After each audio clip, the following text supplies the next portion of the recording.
अभी हाल ही में मोदी जी ने कृषि कानून वापस ले लिया है, तो ये मैं इनको स्वाभाविक मानता हूँ। स्वाभाविक चीज़ है कि राजनीतिवान जब फैसला लेता है, राजनीति नेता जब ऐसा फैसला लेता है, तो उसमें ये जो सियासी और राजनीति के हित हैं वो शामिल होते हैं। और मैं मानता हूँ कि ये ख़ास किस्म की हठ धर्मी से इनको लागू करने की कोशिश की जा रही थी कि ये मूवमेंट अपने आप में हिंदुस्तान की डेमोक्रेटिक स्पिरिट के वास्ते ये बहुत बड़ी ऊर्जा है कि इसके पीछे राजनीतिक मुद्दा है, राजनीतिक सोच है, राजनीतिक मुफाद इंटरेस्ट है उनका।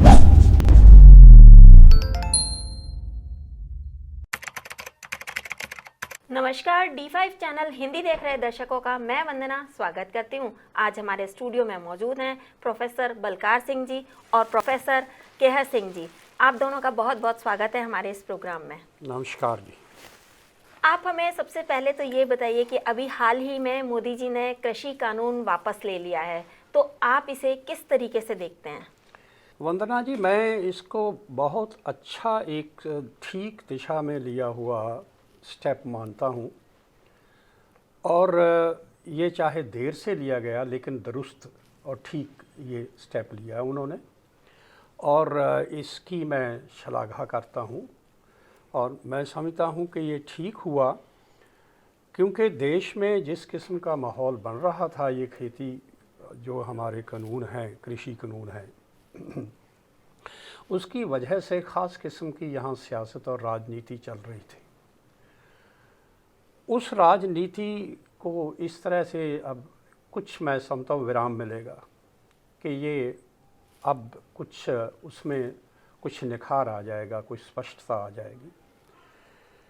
दूसरी बात मैं ये मानता हूँ कि ये क्योंकि डिमांड्स जो थी कृषि जो लोग नेता लोग ये एजिटेशन चला रहे थे, वो मैं ठीक मानता था उनकी डिमांड्स।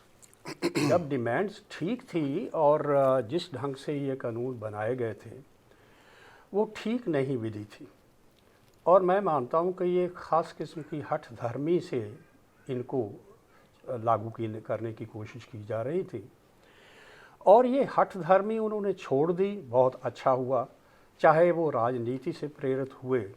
और मैं पहले प्रोग्राम में भी यही कह रहा था कि एक राजनीतिवान अगर वो राजनीति से प्रेरित होकर कुछ निर्णय करता है तो इसमें कोई गलत बात नहीं है।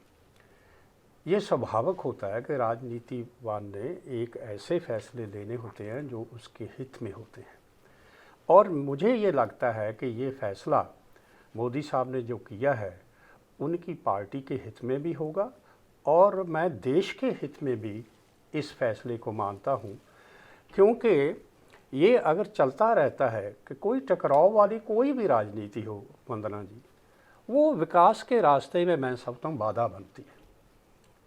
अगर हमने विकास करना है देश का, जिसके साथ मोदी साहब अक्सर वो वचनबद्धता अपनी जो अपनी है वो अक्सर वो प्रकट करते हैं, तो ये तो बहुत अच्छी बात है। उनको पहले ही इस चीज़ को ध्यान में रख के पहले कर लेते तो बहुत अच्छा होता, लेकिन अब भी जो उन्होंने कर लिया है मैं इसको ठीक मानता हूँ, देश के हित में मानता हूँ और किसानी के हित में मानता हूँ, और उनकी पार्टी के हित में भी मानता हूँ।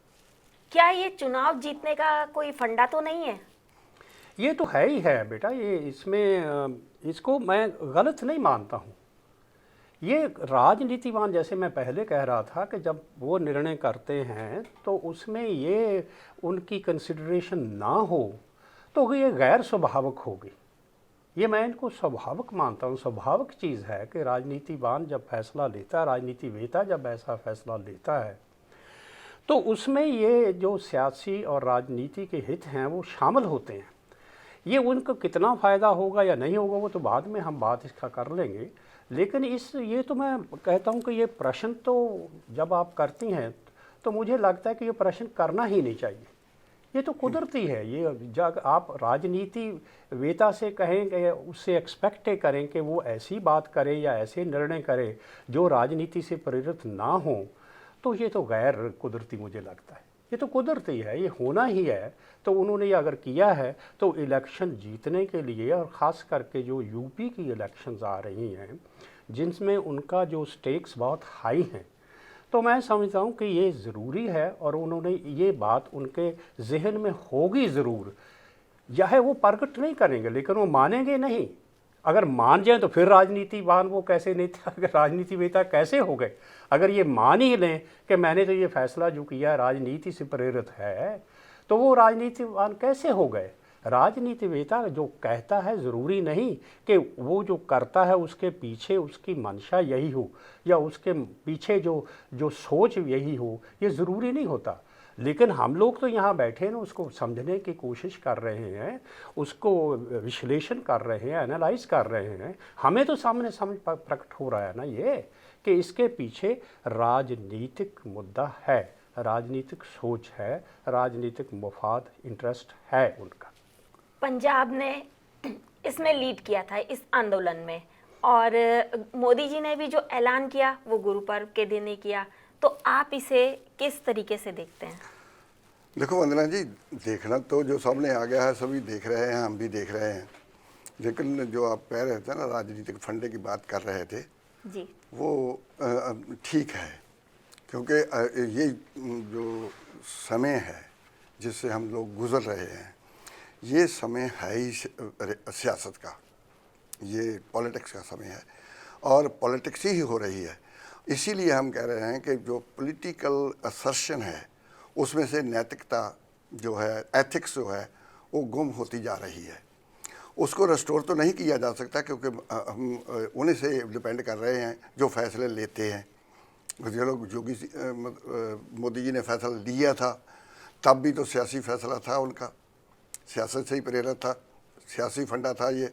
क्योंकि वो जब मोनेटाइजेशन किया तो तब भी उन्होंने इसी स्टाइल में किया था।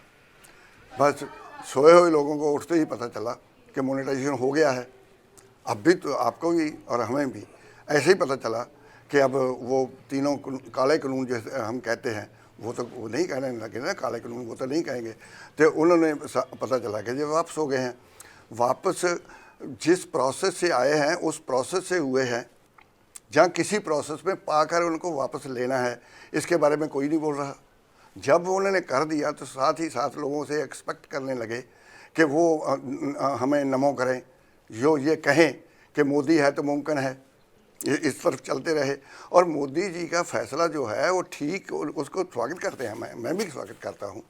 और वो गुरु नानक के गुरुपुरब होने पर और भी स्वागत करता हूँ मैं, क्योंकि मोदी की जो पार्टी है वो धर्म बेस्ड है, धर्म के उनकी मान्यता धर्म से जुड़ी हुई है। इसलिए उन्होंने जब किया जब किया तो इसीलिए किया कि एक ऐसा दिन है जिससे सिख समुदाय जरा है वो खुश हो जाएगा, और खुश हुआ भी। ऐसी भी कोई गल नहीं, कोई बात किसी ने इसका विरोध नहीं किया है। लेकिन उनके फैसला जो है, फैसला करने से बात शुरू हुई थी तो उनके फैसला करने से बात ख़त्म हो जाएगी ऐसा नहीं है। जब वो शुरू हुई समझते थे तब भी बात शुरू ऐसे ढंग से हुई थी कि उसका पता नहीं कहाँ किधर चली जाए, कहाँ चली जाए। तो वो जा रही थी, जाती जाती उन्होंने क्या किया, उन्होंने कितनी स्टेजेस से निकली। उसमें एक बात में आपकी D5 के जो श्रोता हैं आपके, उनसे उनके साथ बांटना चाहता हूँ ये कि ये लड़ाई जो है सामने मीडिया के सामने तो ऐसे आ रही है कि किसान लीडरशिप लड़ रही है, उधर भी लगता है कि सरकार जो हो लड़ रही है। ये लड़ाई किसान लीडरशिप और गवर्नमेंट के बीच में है। लेकिन कमाल की बात यह है कि ये जिनके साथ जिन्होंने एजिटेशन शुरू की सारी, जिन्होंने वो किसानी लहर बनाई, वो तो आम लोग थे ना, वो तो उसे बैठ के जाकर, वो तो लीडर नहीं थे। वो गुरु नानक के स्पिरिट में, उनके खून में कुछ था ऐसा कि बैठते, जब उन्हें अच्छा लगता है तो अच्छा लगता है, बुरा लगता है तो बुरा लगता है। तो वो जो उन्होंने है इनोसेंस जो उनकी थी वो प्रवेल कर रही थी उस पर, और दुनिया भर में प्रवेल की। अब जब फैसला हुआ है तो अब हम इसको ऐसे देख रहे हैं कि किसानी लीडरशिप क्या कह रही है और गवर्नमेंट क्या कह रही है। लेकिन देखो कमाल की बात है कि ये पहली बार है कि सारा हिंदुस्तान इसमें इन्वॉल्व हो गया है, कोई भी इससे बाहर नहीं है। और जब कोई बाहर ही नहीं है तो कोई सामने आ रहा है, कोई सामने नहीं आ रहा है, कोई डायरेक्ट है, कोई इनडायरेक्ट है, वो सब चल रहा है। लेकिन ये जो हो गया है ये बहुत अच्छा हो गया है, क्योंकि इसमें से जो है कि सियासत है, पॉलिटिक्स है, वो बहुत अजीब किस्म के इंजेक्शन कर रही थी, लोग इसमें भावनाएं ला रही थी कि किसी की भावना को भड़का दो। क्योंकि 26 जनवरी को जो हो रहा था उस दिन जो हो जाता, टकैत नहीं रोता, तो उसमें कुछ भी हो सकता था, 84 दोबारा आ सकती थी, मतलब कुछ भी हो सकता था। लेकिन नहीं हुआ तो नहीं हुआ, तो जो जिनके साथ होना था उनको तो मालूम भी नहीं था कि हमारे साथ होने जा रहा है।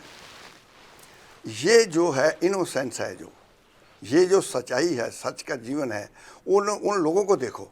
इसमें जो गीत निकले हैं उनको आपने सुना हो, तो वो तो गीत ये कह रहे हैं कि ये कुदरत का ही फिनोमेना है, ऐसे तो कभी नहीं हुआ।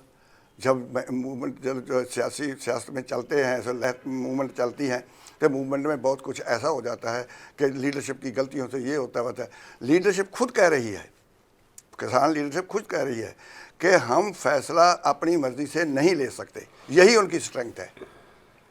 और मोदी साहब, ये गवर्नमेंट की तरफ से मोदी साहब जो है वो ये कह रहे हैं कि हम ही फैसला ले सकते हैं और कोई ले ही नहीं सकता। तो उन्होंने ले भी लिया और वो फैसला आगे आ भी गया है। हुन उसका सियासत का फंडा में कैसे फिट होगा और को क्या निकालेंगे, वो तो आने वाला समय ही दसेगा ना, अब तो नहीं कह सकते। लेकिन मैं ये कहना ये चाहता हूँ कि ये मूवमेंट अपने आप में हिंदुस्तान की डेमोक्रेटिक स्पिरिट के वास्ते ये बहुत बड़ी ऊर्जा है, ये बहुत बड़ी इंसेंटिव है, ये बहुत बड़ी ताकत है उसकी। लेकिन डेमोक्रेसी जी है हिंदुस्तान की, जब मोदी की अगुवाई में जिस तरफ जा रही है, उसमें जरा फेडरलिज्म है उसको खतरा हो रहा है, स्टेट्स कमज़ोर हो रही हैं, स्टेट्स म्यूनसिपैलिटी बनाई जा रही हैं। ये अलग है।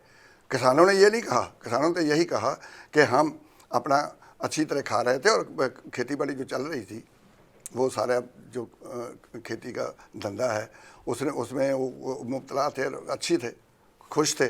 लेकिन जब कानूनों ने उनको ये थोड़ा सा टेरराइज़ कर दिया कि आपका नुकसान हो सकता है, तो वो इनोसेंस से उठे बैठे हुए हैं, तो बैठे हैं, उनको कोई जल्दी नहीं थी कि अब ये नहीं होगा, अब जाएंगे। वो क्या करते हैं, इसके overall impact of the movement is जो है वो ऐसा है कि हम जो हो रहा है उसमें ये एक गुड जेस्चर हुआ है।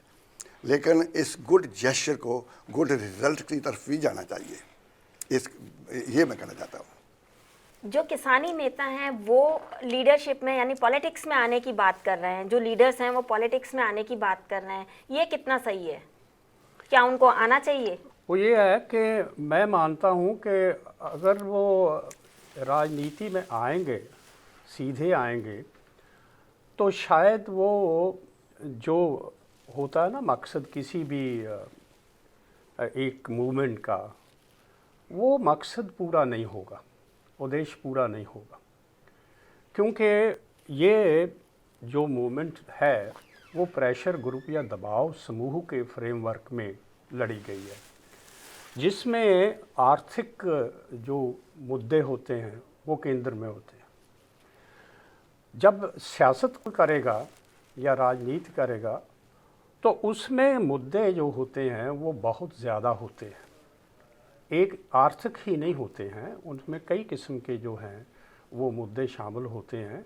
और उसमें जो समाज की अलग अलग श्रेणियां हैं वो उसमें शामिल होती हैं और उनमें समन्वय एक बनता है। तो वो समन्वय बनाने की इनकी ट्रेनिंग है या नहीं है, इस पे मुझे किंतु है, मेरा क्वेश्चन मार्क है कि इनकी ट्रेनिंग जो है लीडरशिप की, किसानी की, वो खेती के जो आर्थिकता है उसमें है और एजिटेशन जो लड़ने का इनका जो तजर्बा है काफ़ी लंबे समय का है। मैं इनको जानता हूँ, जो जितने भी लीडर हैं ये कृषि कानूनों के बारे में बहुत देर से लड़ रहे हैं और लंबे समय से इनका तजर्बा भी इसी क्षेत्र में है। लेकिन ये अगर राजनीति में आएंगे तो मुझे लग ये रहा है, क्योंकि इसमें देखिए कि पंजाब की ही बात करें तो 32 जो हैं जथेबंदियां इसमें शामिल मानी जाती हैं, कुछ और भी हैं। तो उनमें जो आइडियोलॉजी है अलग अलग ग्रुपों की, उनमें समन्वय बिठाना मुझे मुश्किल लग रहा है, क्योंकि लेफ्टिस्ट भी हैं और कुछ लिबरल भी हैं और कुछ ख़ास किस्म के एक्सट्रीम एलिमेंट भी इसमें हैं। तो उनमें ये पॉलिटिकल मुद्दों पे कैसे एक राय बनाई जाए वो मुश्किल हो जाती है, क्योंकि ये ताकत की खेल होता है ना, ये सत्ता की गेम होती है। जब सत्ता की गेम खेलते हैं ना हम, तो उनमें और किस्म की प्रॉब्लम्स जो हैं ना आ जाती हैं।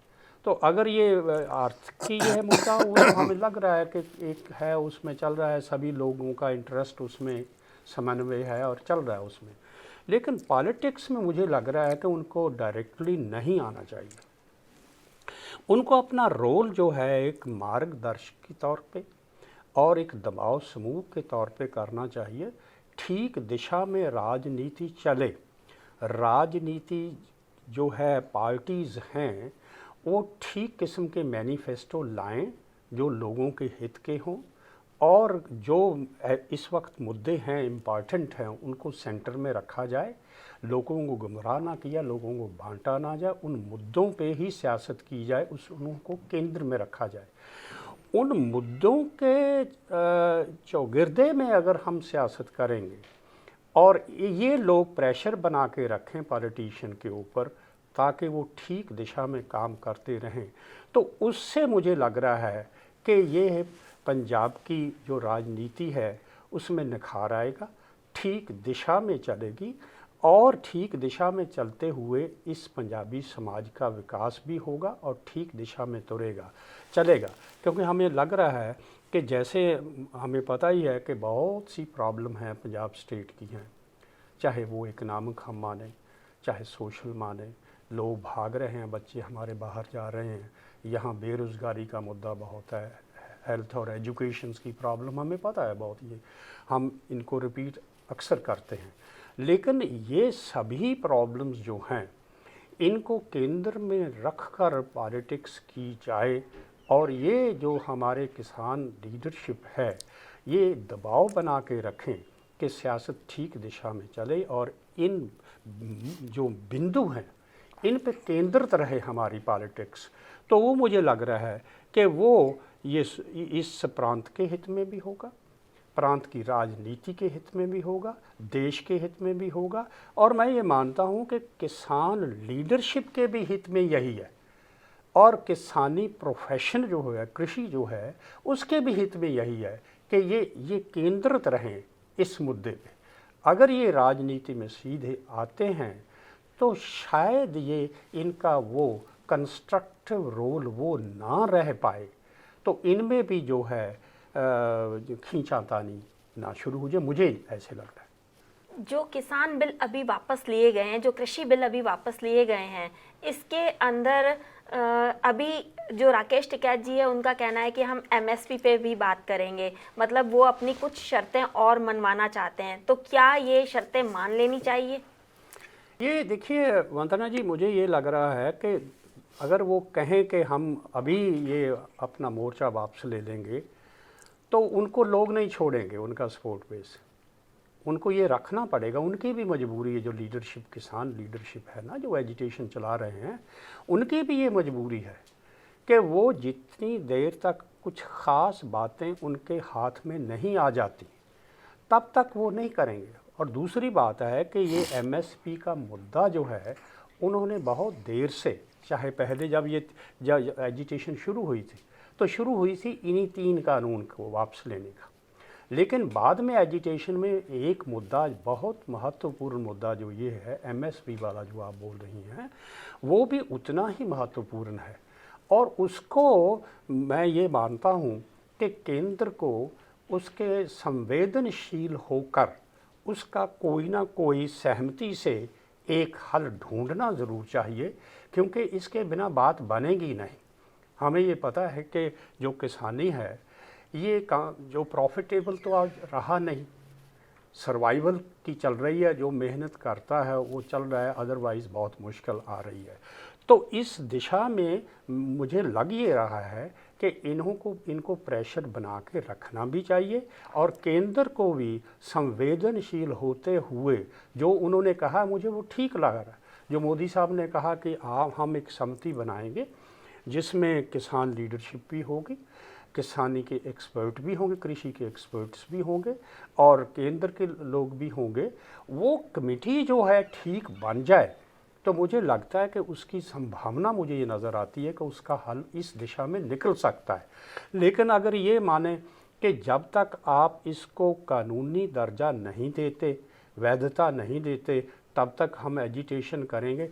शायद ये मुझे लग रहा है कि इस पर बज़िद नहीं होना चाहिए, बज़िद नहीं होना चाहिए लीडरशिप को, लेकिन इसके ऊपर एम्फेसिस ज़रूर देना चाहिए कि लगे ये कि इसके बारे में ठीक दिशा में कमेटी बन जाए और उसका हल हो जाए। क्योंकि मुझे ये मानना, ये मेरा ये वंदना जी, कि जो प्रेशर बनता है ना अब, जो अब बना, और ये कहें कि इतना प्रेशर बाद में कहीं नहीं बन पाएगा, मुझे नहीं लग रहा, ये आर्गूमेंट ठीक नहीं है। जो अगर आपका मुद्दा ठीक है, जायज़ है, तो उस पर फिर प्रेशर, अब तो कहें कि हौसले बुलंद हैं कि हमने एक जीत हासिल की है और उस जीत हासिल की हुई के पे इस हौसले से चलना चाहिए। जिस बात की मैं मानता हूँ कि जो मॉरली इशू ठीक होता है ना जी, तो उसकी सपोर्ट आ जाती है, स्पॉन्टेनियस आ जाती है मूवमेंट के लिए। तो क्योंकि ये जो मिनिमम सपोर्ट प्राइस का जो जायज़ है मांग, मैं मानता हूँ कि तो उसके अगर ये नहीं वो ठीक दिशा में चलेगी तो ये प्रॉब्लम फिर दोबारा खड़ी हो सकती है। सो मुझे लगता है कि इतनी सख्त रवैया किसी भी जो पार्टी को नहीं लेना चाहिए और कंप्रोमाइजिंग एटीट्यूड, वो मुझे लगता है कि एक कंसेंसस बना लें तो अच्छा है, वो देश के हित में भी होगा, किसानी के हित में भी होगा, सभी पार्टियों के हित में होगा। मैं ये मानता हूँ कि बज़िद होना जो होता किसी भी पार्टी के लिए उसके फ़ायदे में भी नहीं होगा, ना देश के फ़ायदे में होता। मुझे ऐसा नज़र आता है। आपने बिल्कुल ठीक कहा। आप हमारे यहाँ आए, आपका बहुत बहुत धन्यवाद। अगले एपिसोड में आपसे फिर मुलाकात होगी, तब तक के लिए नमस्कार।